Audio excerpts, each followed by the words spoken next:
Et en fait, elle ne m'en parle pas pour avoir des conseils ou pour gérer ce problème. Et là, récemment, genre l'année dernière ou il y a 2 ans, on s'était dit, tu trouves pas qu'on se raconte moins nos problèmes? Et en fait, on en était venu à la conclusion que maintenant, du haut de nos âges d'adultes, maintenant on a toutes les deux des vies très cadrées, rangées, etc.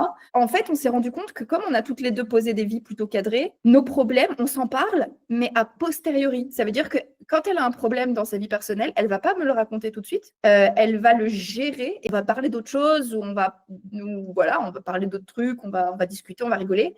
Et c'est seulement elle, comme pour moi, la plupart du temps, quand le problème est réglé ou quand on est en voie de résolution du problème et qu'on a déjà trouvé une solution, qu'on va s'en parler, genre, je t'ai pas dit, mais la semaine dernière, j'ai eu cette embrouille avec telle personne, ou j'ai réussi à gérer ces problèmes, parce que être adulte, c'est aussi ça, en fait. Être adulte, c'est aussi ne pas demander aux gens de porter tes problèmes avec toi.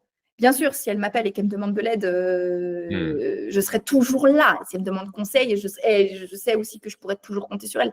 Mais quand tu es grande, quand tu es une adulte et que tu deviens une adulte fonctionnelle, tu ne poses pas tes problèmes sur les épaules des autres.